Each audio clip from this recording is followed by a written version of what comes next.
안녕하세요. 법률방송 김효정 기자입니다.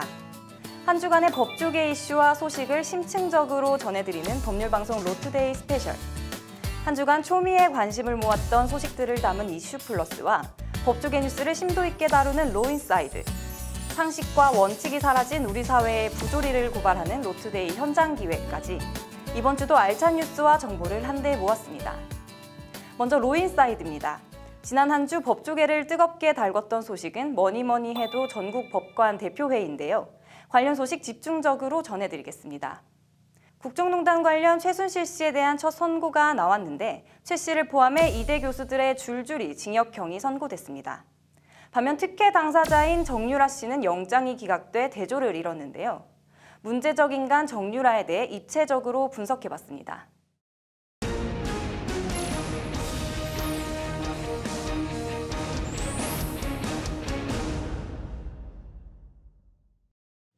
네, 앞서 전해드린 전국 법관 대표회의 얘기 조금 더 전해드리겠습니다. 로인사이드 이철규 기자 나와 있습니다. 이 기자, 오늘 열린 전국 법관 대표회의, 이번이 역대 세 번째죠? 네, 맞습니다. 그 전국 법관 대표회의는 이 법원 조직법에 규정된 상설기구는 아닌데요. 그 법원에 큰 이슈가 있을 때마다 열리는 이른바 그 비상설 집단 회의라고 보시면 되고요. 지난 2002년 대법관 제청 문제로 처음 열렸었고요. 그다음에 지난 2009년 신영철 당시 대법관이 촛불 집회의 개입 논란으로 이번엔 법원 행정처의 직권 남용 문제로 이번에 세 번째로 열리게 된 겁니다. 사실 대법원장은 사법부의 수장인데 이 전국 모든 판사들에 대한 인사권을 틀어쥐고 있습니다. 뭐 그러다 보니까 한 사람 한 사람이 사법기관인 그 법관들이 뭐 인사권을 대법원장이 다 갖고 있다 보니까 이런저런 부작용 이걸 좀 해소해보자 뭐 이런 취지라고 보시면 됩니다. 대법원장이 이렇게 인사권을 틀어쥐고 있는 나라는 얘기를 들어보니까 이른바 선진국에서는 우리나라밖에 없는 것 같네요. 네, 맞습니다. 잘 들었습니다. 네, 로인사이드 이철규 기자였습니다. 네, 어제 열린 전국 법관 대표회의 내용 좀 더 전해드리겠습니다. 로인사이드 이철규 기자 나와 있습니다. 이 기자, 어제 아침 10시부터 저녁 8시까지 10시간 정도 말 그대로 판사들 난상 토론이 벌어졌는데 결정된 내용부터 좀 전해주시죠. 네, 일단 크게 두 가지 안건이 결정이 됐는데요. 판사회의를 촉발했던 국제인권법 연구회 학술대회 축소와 관련한 법원 행정처의 사법행정권 남용에 관한 추가 조사, 그리고 전국 법관 대표회의의 상설화를 위한 소위원회 구성, 이 크게 두 가지로 보시면 되겠습니다.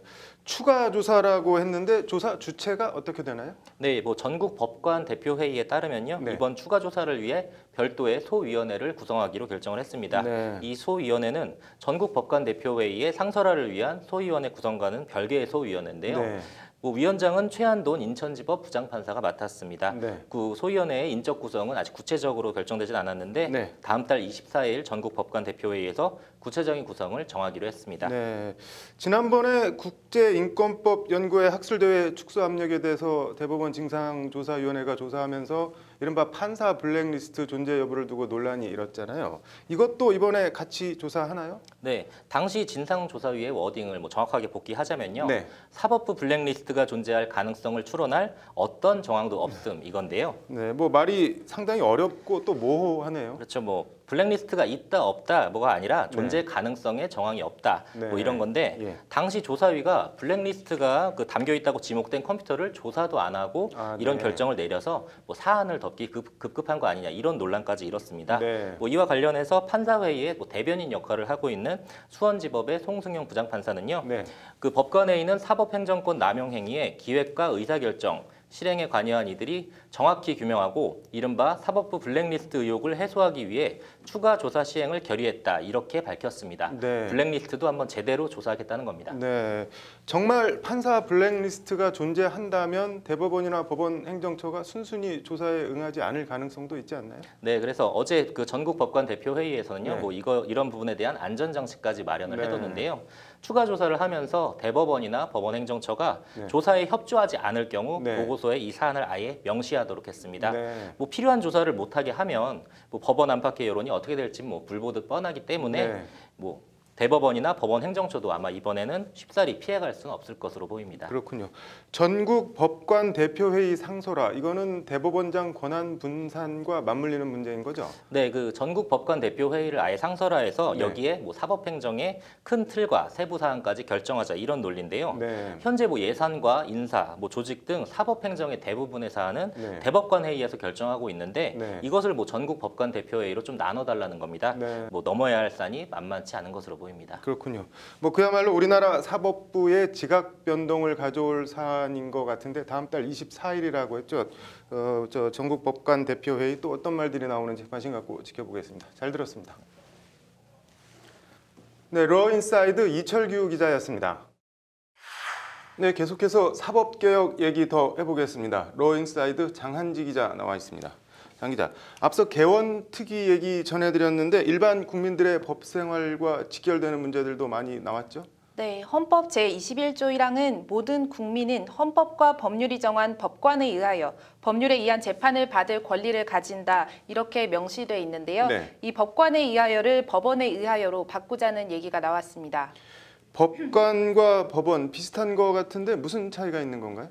네, 법관은 사람, 법원은 조직이라고 정의할 수 있는데요. 네. 법관이 되려면 즉 사법시험이나 변호사 시험에 붙은 사람만 판사가 될 수 있는데 네. 이 법원은 이런 제약이 없습니다. 네. 쉽게 말해 꼭 판사가 아니더라도 네. 법대 교수나 일반 국민들도 법원의 구성원이 될 수 있다는 건데요. 네. 개헌특위 제1소위 위원장인 김관영 국민의당 의원의 설명을 들으면 쉽게 이해가 되는데요. 네. 김관영 의원은 법관에 의해 재판받을 권리는 국민참여재판제도 실시 등을 고려해 법원에 의해 재판받을 권리로 수정하고 형사 피고인 이외에 형사 피의자도 국선 변호인을 선임할 수 있도록 명시하는 데 의견을 모았다 이렇게 밝혔습니다.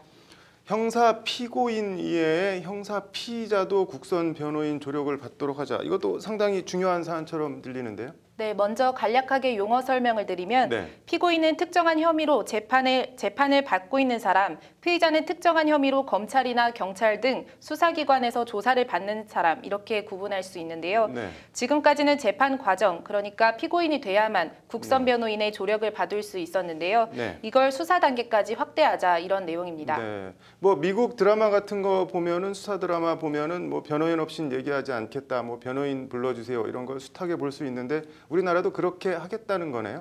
네, 변호사를 살 돈이 없어도 조사나 수사 단계에서부터 변호인의 조력을 받을 권리를 보장해 주겠다는 네. 건데요. 개헌특위 제1소위위원장인 김관영 의원 얘기 한번 들어보시죠. 네.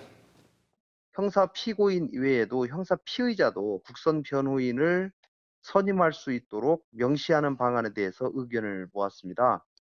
정식으로 재판이 제기된 피고인 이외에도 수사 단계에 있는 형사 피의자도 재판받을 권리, 변호인의 조력을 받을 권리가 있다는 점을 고려해서 국선 변호인을 선임할 수 있도록 명시하게 된 것입니다.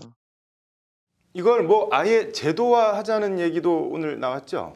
네, 법무부 장관 후보로도 거론되는 네. 국정기획자문위원회 정치행정분과 위원장인 박범계 의원이 그 소스인데요. 네. 앞서 전해드린 수사나 조사 단계에서부터 이 형사 공공 변호인 제도를 도입하자 이런 내용입니다. 네. 형사 공공 변호인이요? 네, 쉽게 말하면은 고위공직자 비리수사처, 이 공수처처럼 네. 형사 공공 변호인을 운영하는 굳이 이름을 붙이자면 변호처를 만들자 이런 내용인데요. 네. 인권도 보호하고 검찰 힘도 빼고 다목적 포석입니다. 네. 민변 김준우 변호사 얘기 한번 들어보시죠. 네. 수사 단계에서도 좀 붙어줘야 이게 사실은 실질적으로 무기 대등이랄까 이런 것들이 좀 보장되고 수사 단계, 피의자 단계에서도 이제 하게 되니까 검찰이나 경찰이 자칫 남용할 수 있는 수사 권한이나 수사 지휘 과정에 대해서 일정한 견제가 가능하게 되고. 그러네요. 뭐 사실 검찰과 법원은 법조 3륜으로 같이 묶이긴 하지만 법원은 헌법적으로 독립된 기관인 반면에 검찰은 행정부처인 법무부의 일개 외청인데 그 위상이 확연히 다른 거잖아요. 네, 그렇습니다. 이 검찰은 법원과 거의 동급으로 인식될 정도로 높은 위상을 누려왔는데요. 네. 이 변호처가 신설되면 검찰은 법원 아래서 변호기관과 공방을 벌이는 기관 정도로 위상이 다시 자리매김될 것으로 보입니다. 네. 뭐 검찰 개혁과 맞물린 국회 개헌특위 논의 내용 그리고 형사 공공 변호인 제도 도입 이것도 뭐 관심 갖고 지켜봐야겠네요. 잘 들었습니다. 네, 로인사이드 장한지 기자였습니다. 네, 로인사이드 정유라 씨 얘기 해보겠습니다. 김효정 기자 나와 있습니다. 김 기자, 정유라 씨에 대한 검찰 구속영장이 두 차례 기각되면서 뭐 럭비공이네 뭐네 했던 정유라 씨에 대한 평가 좀 바뀌는 기류가 있는 것 같은데 어떤가요? 예, 그렇습니다. 먼저 정유라 씨 입국 당시부터 복귀해 보겠습니다. 네. 지난달 31일이죠. 네. 정유라 씨가 인천공항을 통해 강제 송환됐는데요. 네. 당시 인천공항에서 가진 기자회견에서 정유라 씨는 말 그대로 럭비공 같은 면모를 보였습니다. 네. 쏟아지는 기자들의 질문에 나는 모른다. 또 엄마가 다 했다. 심지어 대학교 전공이 뭔지도 모른다. 이런 얘기까지 네. 했는데요. 다시 한번 직접 들어보겠습니다. 네. 저는 제 전공이 뭔지도 사실 잘 모르고 저는 한 번도 대학교에 가고 싶어 한 적이 없었기 때문에 뭐 대학 전공이 난 뭔지도 모른다 뭐 이런 발언들 때문에 뭐 진짜 솔직하네 럭비공이네 그런 평가를 당시에는 받았는데 그렇게 생각하지 않는 사람이 있는 것 같아요. 예, 이인화라는 필명으로 유명한 이화여대 류철균 교수입니다. 네. 류 교수는 정유라 씨에게 학점 특혜를 준 혐의로 기소돼서 내일 1심 선고를 앞두고 네. 있는데요. 검찰이 정유라 씨에 대한 구속영장 재청구를 앞두고 류 교수를 다시 불러 조사했다고 합니다. 그렇겠죠. 아무래도 뭐 난 내 전공이 뭔지도 모른다. 이거는 나는 뭐 이대에서 특혜 같은 거 받을 생각도 없었고 뭐 받은 적도 없다. 뭐 그 말일 텐데 이대 업무방해 혐의를 입증하려면 아무래도 추가 보강조사 차원에서 류철균 교수를 부른 거죠. 예, 그렇습니다. 이대 특혜가 나랑 아무 관련이 없다는 정유라 씨 발언을 듣고 네. 류 교수는 정말 충격을 받았다고 진술했다고 합니다. 네. 저는 30년 쌓은 작가와 교수로서의 인생을 모두 잃었는데 네. 저애는 참 뻔뻔스럽게 얘기한다고 한탄하면서 네. 나한테 학점을 부탁한 게 정유라가 아니면 누구겠느냐 이렇게 말했다고 합니다. 네. 나는 인생을 다 잃었는데 저 애는 참 뻔뻔하다. 뭐 왠지 좀 씁쓸하고 안타깝네요. 그런데 정유라 씨 이런저런 뒷얘기가 더 나오고 있죠, 계속해서. 예, 그렇습니다. 그제 진행된 정유라 씨에 대한 영장실질심사에서 네. 검찰이 정유라 씨가 자신의 독일 도피 생활을 도왔던 데이비드 윤이라는 사람에게 보낸 편지를 공개했다고 하는데요. 네. 이 편지엔 정 씨가 몰타가 아니라도 모든 나라, 변방에 듣지도 보지도 못한 곳이라도 괜찮으니 빨리 시민권을 얻을 수 있는 곳으로 해달라. 네. 지금은 돈이 문제가 아니다. 또 제3국 시민권을 획득하기 전까지는 바깥에 철저히 비밀로 해야 한다는 등의 말이 적힌 것으로 전해졌습니다. 네. 뭐 사촌인 장시호 씨 비판하는 편지도 썼다면서요? 예, 한국에 있는 지인에게 보낸 편지에서 정 네. 씨는 어머니와 박근혜 대통령 다들 고생이 심해 제 탓 같아 죄송스럽다면서 네. 제가 할 수 있는 것이라고는 그저 입을 다무는 것뿐이라고 했습니다. 네. 그러면서 사촌의 행동에 모든 대통령님 지지자들께 고개를 들 낯이 없다면서 어떤 행동으로든 정당화돼서는 안 되는 행동이라고 장 씨를 비난했습니다. 뭐 말을 들어보니까 그냥 아무것도 모르는 뭐 철부지 럭비공 이런 거는 절대 아닌 것 같네요. 예, 검찰이 공개한 편지에 따르면 정 네. 씨는 국내로 송환되지 않기 위해 치밀하게 준비했고 네. 국내 정치나 법에 대해서도 높은 이해도를 가지고 있는 것으로 나타났습니다. 네. 한국 감옥은 직접 빨래를 한다. 이름이 아닌 죄수 번호로 불린다. 이런 네. 자료들을 모았다고 합니다. 네. 또 편지에 박영수 특검의 편파 수사와 특검이 야당 성향을 가졌다는 보도를 모아달라고 요청하는 등 나름 만반의 준비를 했던 것으로 보입니다. 네. 그러네요. 뭐 결과적으로 도주 우려가 없고 나는 모른다. 그러니까 범죄 가담 소명 정도가 뭐 충분히 입증되지 않았다. 이런 주장이 어쨌든 법원에서 다 먹힌 거잖아요. 네, 그렇습니다. 이번에 공개된 편지나 또 네. 박 전 대통령과 몇 차례 통화를 했다는 정 씨의 발언 등이 네. 박 전 대통령과의 친밀한 관계를 보여주는 것이긴 하지만 네. 이런 것들이 구속영장의 범죄 혐의와 어떻게 이어지는지 그 검찰 소명이 부족했다 이런 평가입니다. 네. 네, 검찰 대 정유라 일단 두 번의 구속영장 싸움에선 검찰의 완패인데 앞으로 어떻게 되나 지켜보겠습니다. 잘 들었습니다. 로인사이드 김효정 기자였습니다. 네, 로인사이드 오늘은 로펌 고액 자문료 등 이런저런 의혹이 터져 나오고 있는 송영무 국방부 장관 후보자 얘기해 보겠습니다. 석대성 기자 나와 있습니다. 석 기자, 송영무 국방부 장관 후보자 양력부터 좀 간단하게 소개해 주시죠. 예, 송영무 국방부 장관 후보자 충남 논산 출신이고 네. 대전고등학교를 졸업했습니다. 네. 해사 27기로 해군 1함대 사령관 등을 거쳐서 노무현 정부 때죠. 2006년부터 네. 2008년까지 해군 참모총장을 지냈습니다. 네. 이번에 국방장관에 임명될 경우에는 역대 4번째이자 13년 만에 해군 출신 국방부 장관이 됩니다. 네. 되면은 그렇게 되는데 예. 뭐 이런저런 의혹들이 많이 나오고 있잖아요. 가장 큰 논란이 고액 자문료인데 어디서 얼마나 받았다는 건가요? 예, 송 후보자는 2008년 3월 해군 참모총장에서 이제 퇴역을 하고 9개월 뒤인 2009년 1월 법무법인 율촌에 상임 고문으로 입사를 했는데요. 2011년 9월까지 자문료로 세전 기준 모두 9억 9천만 원을 받았습니다. 33개월 동안, 그러니까 월급으로 치면 한 달에 3천만 원을 받은 겁니다.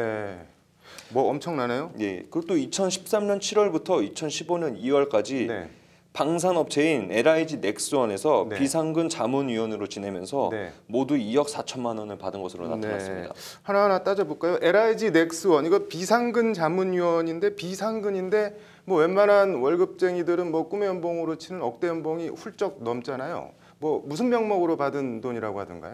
일단 송 후보자 측에서는 해당 기업의 영업 비밀과 관련이 돼 있기 때문에 구체적으로 어떤 업무를 맡았었는지 밝힐 수 없다고 이런 입장을 표명을 했습니다. 뭐 무슨 명목으로 받았는지 못 밝히겠다 대놓고 얘기를 하는 거네요. 예, 송 후보자 영입 당시 LIG 넥스원은 무기체계 납품 관련 담합 소송에서 패했었는데요.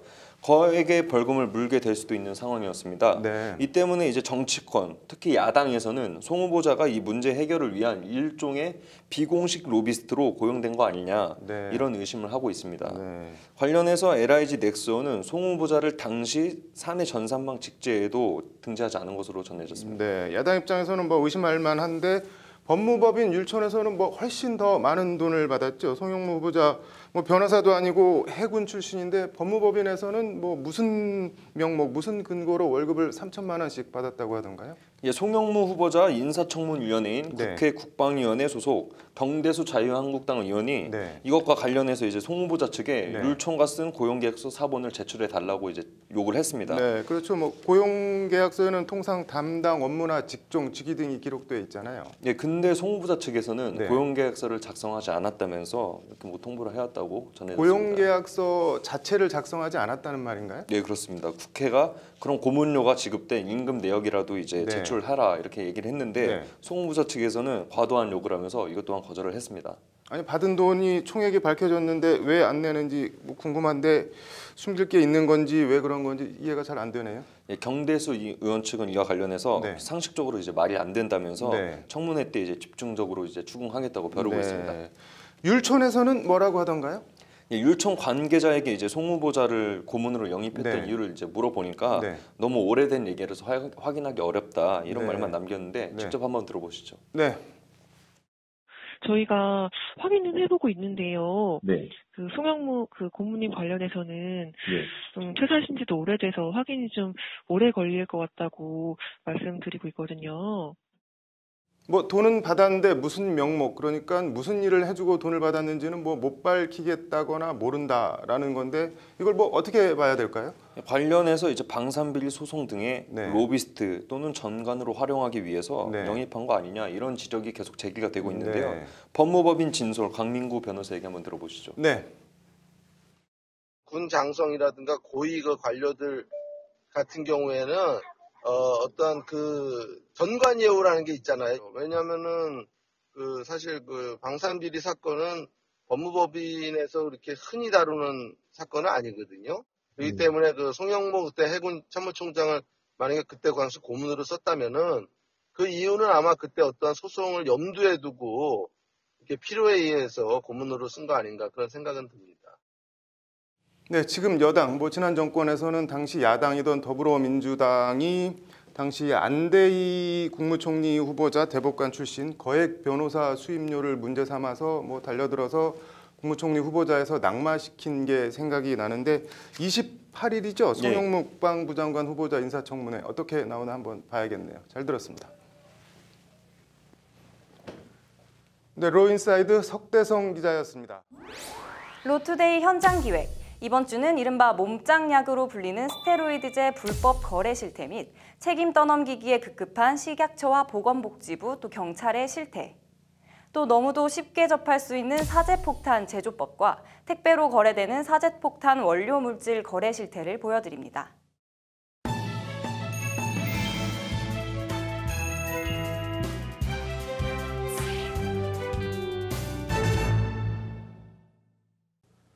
더할 것도 뺄 것도 없는 탄탄하고 균형 잡힌 몸, 이른바 몸짱이라고 하죠.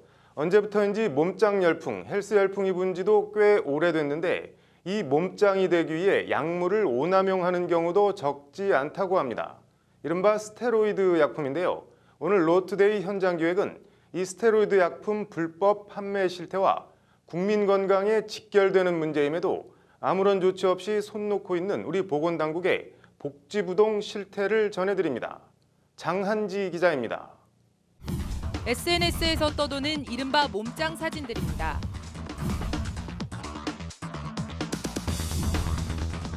현실에서 저런 몸을 가진 사람이 얼마나 될까 싶지만 남자든 여자든 어느 순간 몸짱이 이른바 로망이 된 지는 오래입니다. 멋있다고 생각돼서 이렇게 좀 운동해서 이렇게 좀 되고 싶은 생각이 있어요. 홈쇼핑에선 이것만 이용하면 뱃살이 빠진다며 각종 운동용품을 팔아대고 동네마다 온갖 운동기구를 갖춘 헬스클럽이 성업 중입니다. 건강한 몸, 나아가 몸짱의 꿈, 남녀도 노소도 없습니다. 몸이 좋아지는 거 보면 좀 자신감도 생기고 내 신체하고 평생 운동을 하고 산다는 그런 약속을 했기 때문에 문제는 몸짱 열망이 지나쳐 약물에 대한 의존도 마다하지 않는다는 점입니다. 대표적인 약품이 스테로이드입니다. 스테로이드는 체내 단백질을 인위적으로 합성해 짧은 시간에 근육을 폭발적으로 키워주는 약품입니다. 운동을 이제 하는데 훨씬 더 수월하게 할 수 있고 근육이 커지면서 솔직히 말해서 사람들이 하는 거를 이제 못하는 정도로 이상을 해버리죠. 엄청 크죠 이제. 인터넷의 한 물품 거래 사이트입니다. 스테로이드라는 키워드를 치자 해당 제품을 판다는 글들이 화면 가득 떠오릅니다. 스테로이드 전 제품 팔아요부터 가격 보면 놀라실 거예요. 1:1 맞춤형으로 맞춰준다는 글까지 근육을 키워준다는 스테로이드제 약품을 아무런 제약 없이 버젓이 판매하고 있습니다.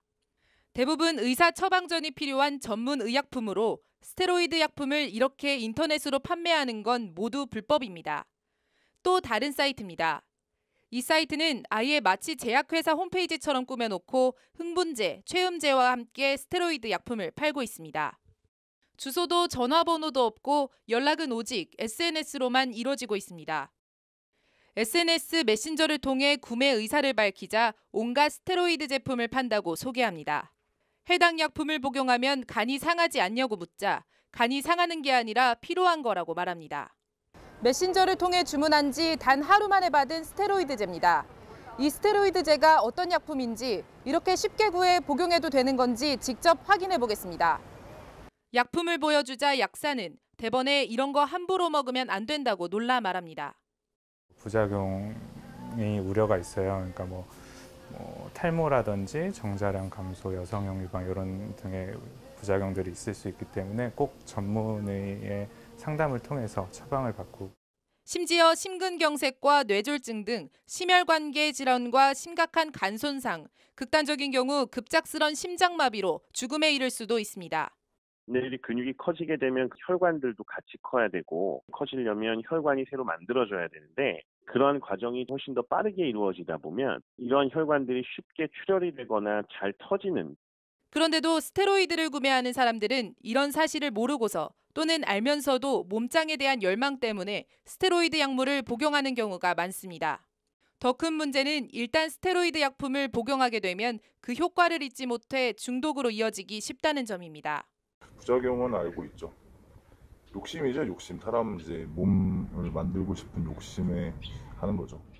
심지어 관련 정보를 공유하기 위해 만든 인터넷 카페조차 스테로이드 약품 판매처로 둔갑할 만큼 인터넷에선 아무런 제약이나 규제 없이 스테로이드 약품이 팔리고 있습니다.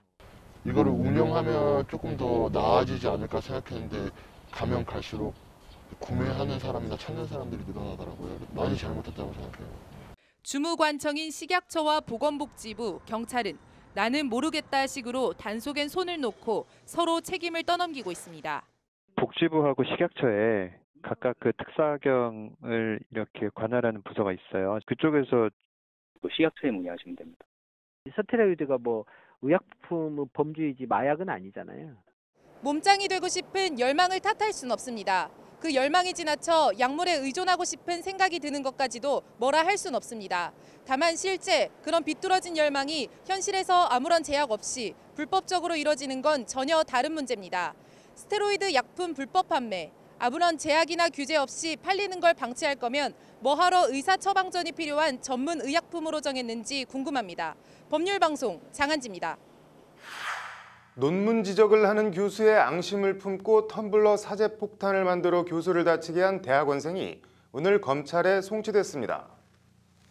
상식과 원칙이 통하는 사회, 법률방송 러투데이 현장기획. 오늘은 관련 법과 처벌 조항까지 있어도 사실상 아무런 제약 없이 사제폭탄 제작 방법과 관련 화학물질을 입수할 수 있는 실태를 보도해드립니다. 정순영 기자입니다. 지난 2014년 종북 논란이 일었던 재미교포 신은미 씨의 이른바 통일 토크 콘서트입니다. 좌석 중간에 있던 사람이 갑자기 일어나 뭔가에 불을 붙여 던지고 펑 하는 소리와 함께 행사장은 삽시간에 아수라장이 됩니다.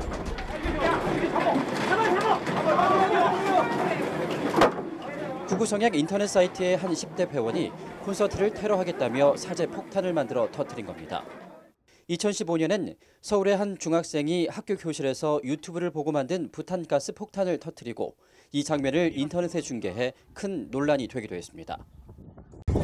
학생들이 뛰쳐나옵니다. 현재 학교는 패닉에 빠졌습니다.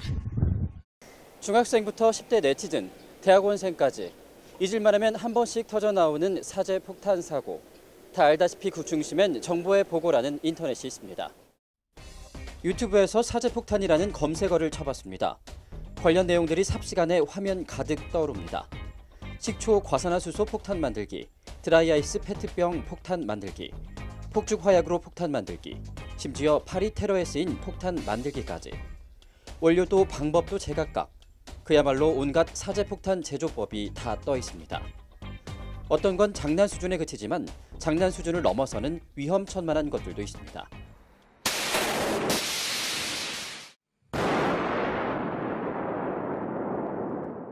심지어 무슨 생각인지 법을 다룬다는 법무법인 로펌 회사가 사제폭탄 제조법 동영상을 인터넷에 올린 경우도 있습니다. 문제 동영상을 내릴 계획이 없냐고 묻자 적반하장, 오히려 화를 냅니다. 요거 그럼 영상 내리실 계획은 없으세요? 문제가 된다 그러면 당연히 내리고 그거 하나 없어진다고 문제가 되는 건 아니잖아요. 이 로펌은 법률방송 취재 후 동영상을 내린 것으로 확인됐습니다.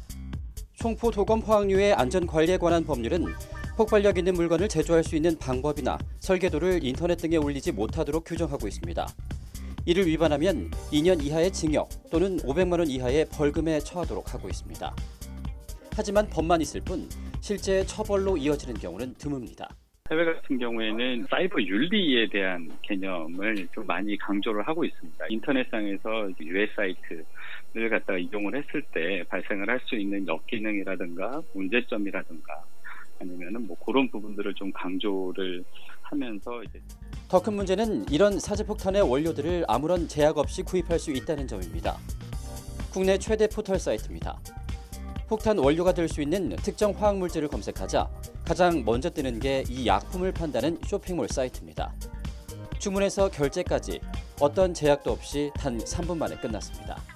지금 1시간, 2시간 안에 주문을 하신다 하면 네.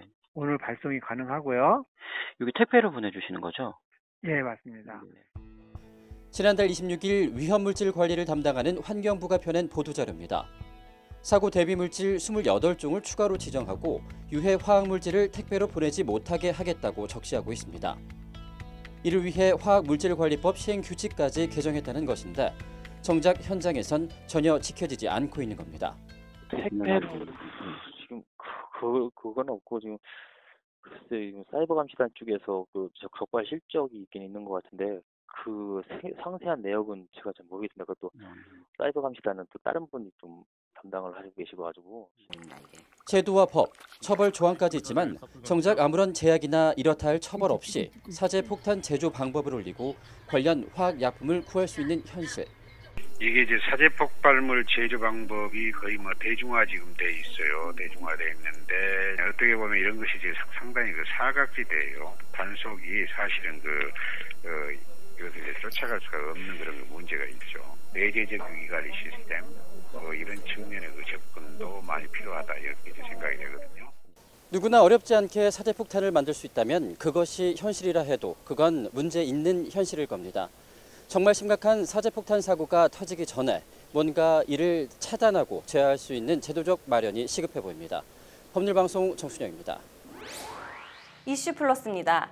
최태원 SK 회장이 재벌 총수 가운데 처음으로 박근혜 전 대통령 재판에 증인으로 나왔습니다.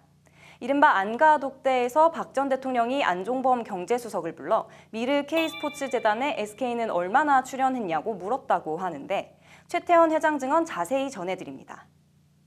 사퇴한 안경환 법무부 장관 후보자의 허위 혼인신고 판결문 유출 논란과 송영무 국방부 장관 후보를 둘러싼 이런저런 논란 등 따끈따끈한 소식 전해드립니다.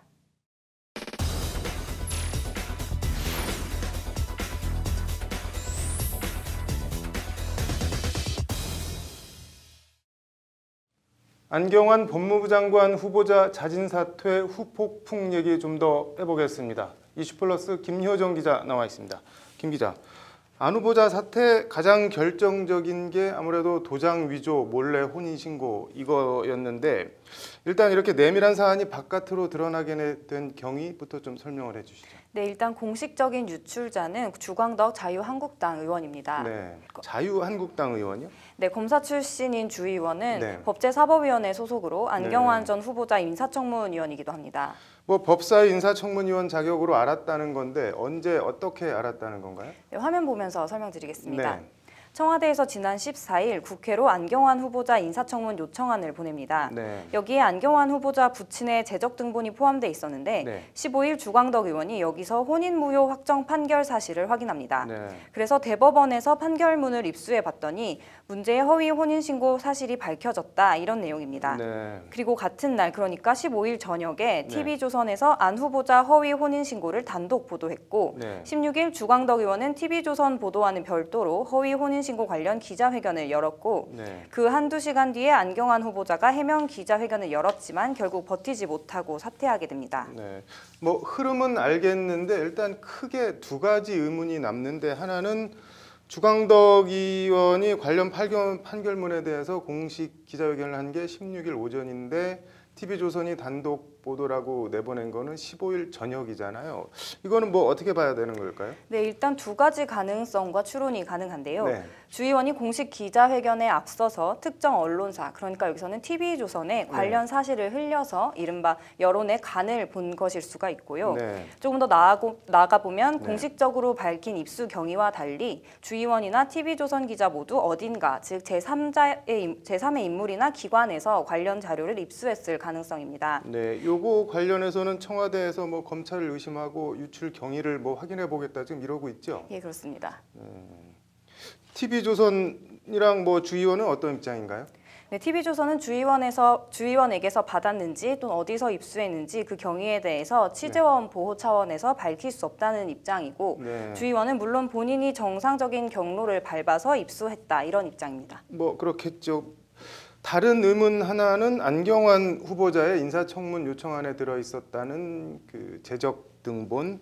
이 재적 등본의 존재와 의미를 청와대는 그럼 몰랐다는 건가요? 예, 청와대 설명에 따르면 몰랐다고 합니다. 네. 관계자 설명에 의하면 민정수석실은 박근혜 정부가 기존에 사용하던 검증 방식에 따라 호적 등본만 제출받았다고 합니다. 네. 여기서 호적 등본은 2008년 호주제가 폐지되면서 변경된 가족관계 증명서를 말하고요. 네.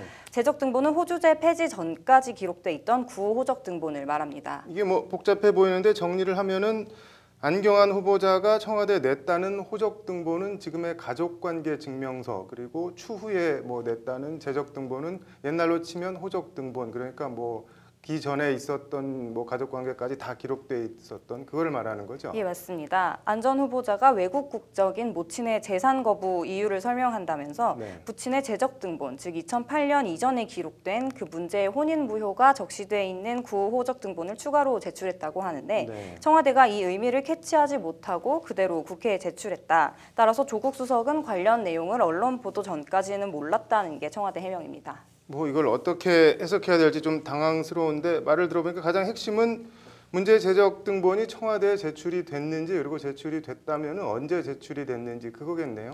네, 법무부에 확인해 보니까 인사청문안 제출 전날인 13일에 재적 등본 자료를 받아서 다음 날인 14일 국회에 제출했다고 말했습니다.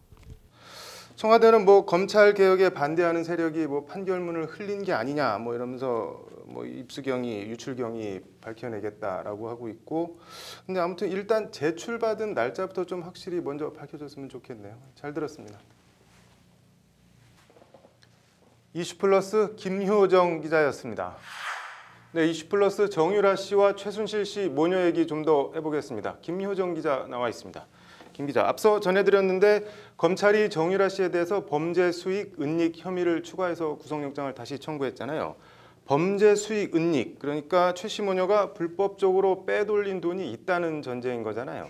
예, 정유라 씨가 삼성에서 제공받은 수십억 원짜리 말 비타나 V 등이 언론에 노출되자 네. 최 씨가 이른바 말 세탁, 즉 예. 다른 말로 바꿔 이를 은닉하려고 했고 정 씨가 그 과정에 적극적으로 개입했다는 건데요. 무슨 뭐 말 한 마리가 수십억 원씩 하나요? 뭐 아무튼 계속 전해주시죠. 네, 이 말 외에도 최순실 씨가 축적한 재산이 220억 원, 네. 고 최태민 목사부터 축적된 최 씨 일가의 전 재산이 2,730억 원에 달하는 것으로 파악한 바 네. 있는데요. 특검은 최순실 씨 재산 가운데 78억 원을 뇌물 등의 범죄 수익으로 보고 네. 최순실 씨 빌딩에 대한 가압류를 신청하기도 했지만 네. 최 씨의 나머지 재산과 또 나아가 최 씨 일가 전체 재산에 대해선 수사기관 부족 등의 문제로 불법 재산 형성 혐의를 수사하지 못하고 관련 네. 기록을 검찰에 넘긴 상태입니다.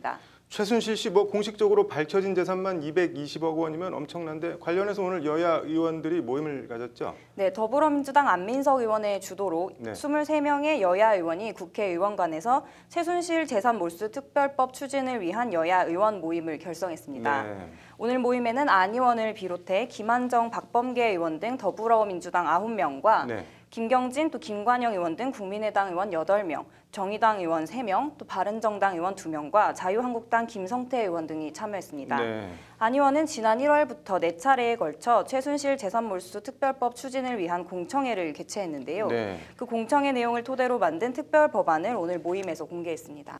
네, 민주당부터 국민의당, 바른정당, 자유한국당까지 뭐 말 그대로 초당적 모임인데 최순실 재산몰수 특별법 어떤 내용들이 담겨져 있나요? 네, 법안은 국정농단 행위자의 부당 수익과 재산을 조사하기 위한 네. 국정농단 행위자 재산조사위원회를 설치하고 네. 대통령이 임명한 위원들로 구성된 위원회는 영장을 발부받아 재산을 조사하고 이를 통해 밝혀진 재산을 소급해 국가에 귀속하는 내용을 골자로 네. 하고 있습니다. 네. 안민석 의원과 함께 최순실 일가 재산을 조사해온 안원구 전 대구지방국세청장은 오늘 모임에서 수사권 없이 재산을 추적하는 데는 한계가 있다면서 네. 특별법이 만들어지면 최순실 일가가 숨긴 것으로 추정되는 재산을 확정해 국고로 환수할 수 있다며 특별법 발의의 필요성을 강조했습니다. 네. 이 법이 뭐 최순실 씨에게만 해당하는 건 아니죠? 예, 법안의 정식 명칭은 박근혜 정부 국정농단 행위자 소유 재산의 국가 귀속에 관한 법률인데요. 네. 한마디로 박근혜 정부 국정농단과 관련된 사람들은 모두 대상이라고 보면 됩니다. 네.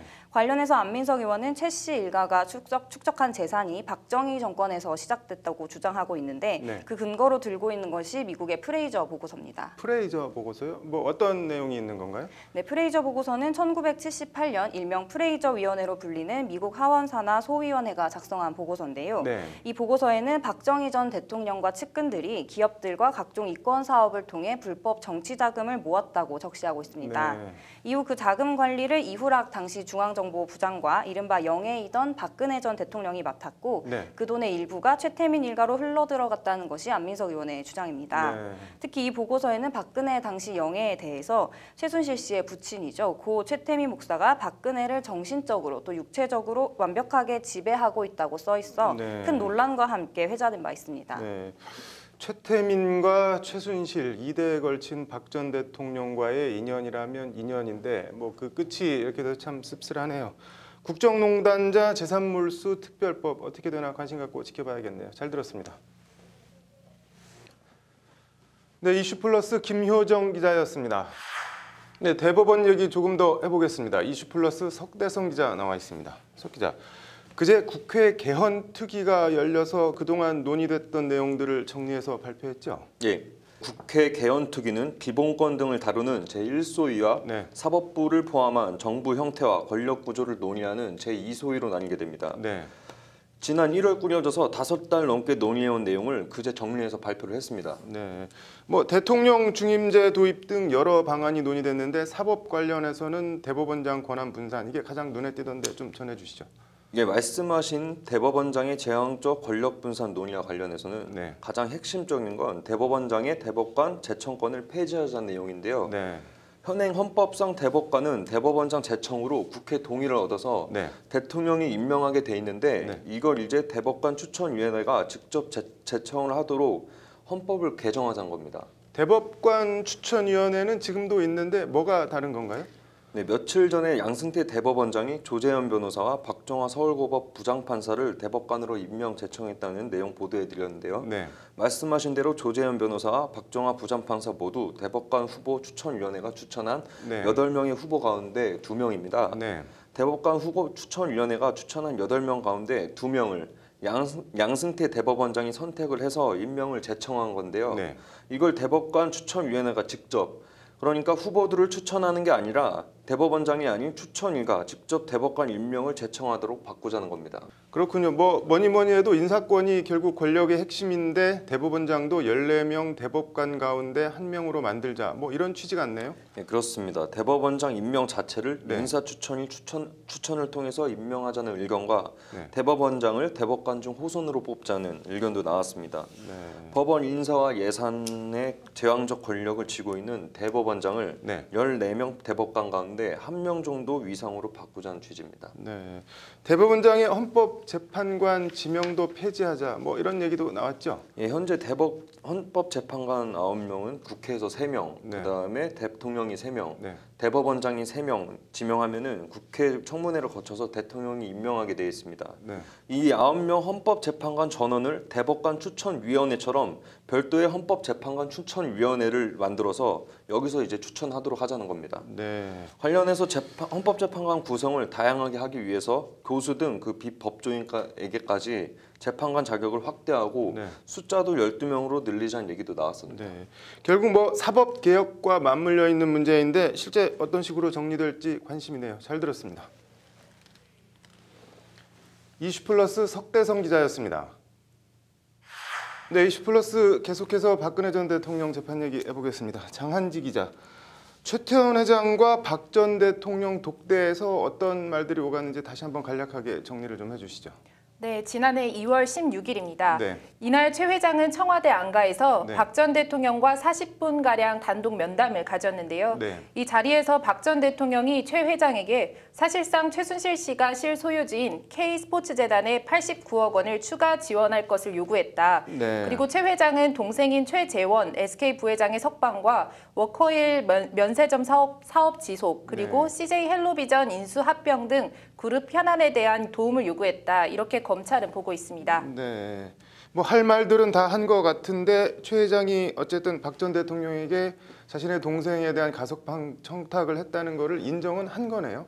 네, 최 회장은 이날 독대 초반 상황을 이렇게 설명했습니다. 네. 최 회장은 박 전 대통령이 요즘 잘 지내시느냐라고 인사말을 건네자 네. 자신은 저는 잘 지내고 있습니다만 저희 집이 편치는 않습니다. 네. 저는 나왔는데 동생이 아직 못 나와서 네. 제가 조카들 볼 면목이 없습니다. 이렇게 답했다고 증언했습니다. 네. 검찰이 최 회장에게 대통령 면담 중에 최재원의 석방 문제를 함부로 꺼내는 게 조금 부담스러운 면이 있어서 인사 나누는 과정에 자연스럽고 완곡하게 얘기를 꺼낸 것이냐라고 묻자 네. 최 회장은 그렇다고 답했습니다. 네.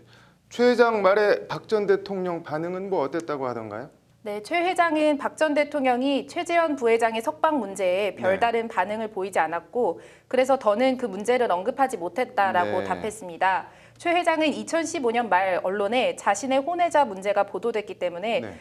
개인 가정사로 인해 부정적인 평가를 받지 않는 게 중요했다라고 말하기도 했습니다. 네. 그 독대에서 박 전 대통령이 그 SK그룹이 미르재단이나 K재단에 돈을 얼마나 했는지 확인을 했다고요? 그 자리에서? 네, 박 전 대통령은 면담 도중에 갑자기 안종범 전 청와대 정책조정수석, 당시에는 경제수석이었는데요. 이 안 전 수석을 불러서 네. SK 미르 K스포츠재단에 SK가 미르 K스포츠재단에 얼마를 출연했느냐라고 묻자 안 전 수석은 111억 원입니다라고 답했다고 최 회장은 증언했습니다. 네. 그러자 박 전 대통령이 이 미르 K스포츠 재단에 출연해 주신 것에 대해 감사드린다라고 네. 말하면서 앞으로도 관심과 협조를 부탁드린다라고 말했다고 네. 합니다. 뭐 얘기를 들어보니까 박 전 대통령은 뭐 그 두 재단에 SK가 얼마를 냈나 이게 뭐 가장 큰 관심이었던 것 같네요. 네, 독대는 40분가량 이어졌다고 네. 하는데요. 이 최 회장은 CJ 헬로비전 인수 합병과 네. 이 워커힐 면세점 사업권 등의 문제가 있다고 설명했다고 합니다. 네. 박 전 대통령은 면세점 사업권에 대해서는 절차상 문제가 있었던 것 같다. 제도 개선 방안을 마련 중이다. 네. CJ 헬로비전 인수 합병에 대해서는 특별한 반응은 없었다고 합니다. 네. 그 이후에는 뭐 이렇게 그날 안건으로 올라왔던 게 실제로 어떻게 진행이 됐나요? 네, 면담 이후 박 전 대통령은 안종범 당시 수석에게 네. K스포츠재단 사무총장의 명함 그리고 WK 소개서 등을 이제 최 회장 측에 전달토록 했다고 하는데요. 네. 이 또한 최순실 씨의 지시를 받은 K스포츠재단 관계자들이 SK의 체육 인재 해외 전지 훈련, 시각장애인 지원 사업에 필요한 예산 89억 원을 추가 지원했다고 네. 추가 지원 요청을 했습니다. 이 중 50억 원은 해외 전지훈련 비용으로 최 씨가 독일에 세운 비덱스포츠로 송금하라고 말했다고 합니다. 네. 그런데 SK에서는 줄 거면은 우리는 K재단에 직접 주지 뭐 다른 데 주지는 못하겠다 이렇게 나온 거잖아요. 네, 그렇습니다. SK 측은 향후 법적 문제가 생길 수 있어서 K스포츠재단 측 요청에 난색을 표했다고 하는데요.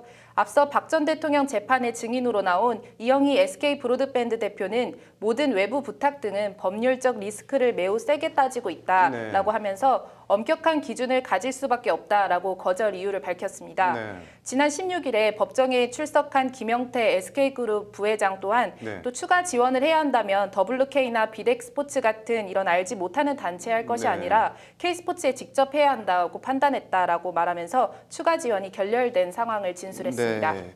뭐 결정 과정이 어떻게 됐던 결과적으로 최태원 회장 입장에서는 말 그대로 죽다가 살아난 셈인데 잘 들었습니다. 네, 이슈플러스 장한지 기자였습니다.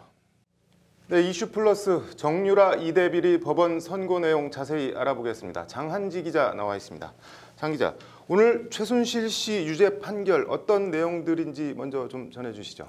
네, 최 씨 혐의는 크게 세 가지인데요. 네. 이대 2015년도 수시 모집 체육 특기자 전형에 응시한 딸 정유라 씨를 합격시키기 위해서 네. 면접위원 등에게 부정한 영향력을 행사한 혐의, 네. 그리고 이대에 들어간 뒤에는 정유라 씨가 수업도 안 가고 과제물도 제출 안 했는데 네. 이대 교수들이 학점을 주도록 했죠. 네. 이에 대해서 이대 업무를 방해한 혐의, 이렇게 크게 이대 관련해서는 두 가지 혐의를 갖고 있습니다. 네. 재판부는 이에 대해 모두 유죄로 판결했습니다. 네. 정유라 씨가 다녔던 청담고 관련 건은 어떻게 됐나요? 네, 정 씨가 재학했던 이 청담고 체육교사에게 네. 30만 원의 뇌물을 주고 봉사활동 실적서를 허위로 작성한 혐의 등에 네. 대해서도 이 재판부는 정 씨는 청담고의 최 씨를 통해 허위 봉사 확인서를 제출하고 네. 허위 공문으로 불출석한 사실도 충분히 인식된다면서 유죄 판결 내렸습니다. 네, 최순실 씨 뭐 참 이것저것 많이 하기도 했네요. 그 최순실 씨가 받은 징역 3년, 징역 3년이면 적은 형량은 아닌데 특검은 7년을 구형했죠. 네, 최순실 씨는 그동안 학사 비리 관련 재판에서만은 네. 다른 재판에서와는 또 달리 혐의를 일부 인정하면서 네. 또 엄마로서 욕심을 냈다, 잘못했다 이렇게 반성하는 태도를 보여왔는데요. 네. 이 재판부는 이 점을 고려한 것으로 보입니다. 네, 그렇군요. 최경희 전 총장과 김경숙 신산업융합대학장은 징역 2년씩이 나왔죠. 그리고 남궁곤 입학처장은 징역 1년 6개월을 받았는데 어디서 형량이 갈린 건가요? 네, 우선 정유라 씨 부정 입학 스토리와 배경을 먼저 봐야 될 것 네. 같은데요. 이 최순실 씨는 애초 김종 당시 문화체육관광부 제2차관을 통해서 네. 김경숙 전 학장에게 합격을 도와달라라고 부탁을 했고요. 네. 그다음에 부탁받은 김 전 학장은 남궁곤 전 입학처장에게 정시 합격을 다시 부탁했습니다. 네. 이에 남궁곤 처장은 이를 최경희 총장에게 보고했고 네. 그러자 최 전 총장은 남궁곤 처장에게 정유라를 뽑아라 이렇게 네. 지시를 한 겁니다. 예. 재판부가 오늘 판결문에서 밝힌 이 최순실, 김경숙, 남궁곤, 최경희 등이 순차적으로 공모하여라는 말은 바로 이 부정입학 흐름을 말하는 것입니다. 네, 그렇게 된 거군요. 뭐 굳이 분류하자면은 김경숙 학장은 부정입학 기획자, 최경희 총장은 부정입학 지시자, 그리고 남궁곤 처장은 뭐 부정입학 실행자, 뭐 이렇게 되겠네요. 네, 말씀하신 대로인데요. 이 정유라를 뽑으라는 최 총장의 지시에 네. 남궁곤 입학처장은 체육특기자 전형 면접고사장에서 네. 면접위원들에게 금메달입니다, 금메달이라고 소리쳐 강조했었는데요. 네. 아시안게임 승마 금메달리스트인 정유라 씨를 뽑으라는 말이었습니다. 네. 실제로 정 씨는 금메달을 가져왔고 이대에 합격하기도 했습니다. 네. 정유라 씨 당시 입시 면접장에 노랑머리에 뭐 짙은 화장을 하고 가서 논란이 된 적도 있었는데 참 그래도 유명 사립대 교수라는 사람들이 뭐라고 할 말이 없는데 재판부가 오늘 이들 공모자들을 아주 준엄하게 질타했죠.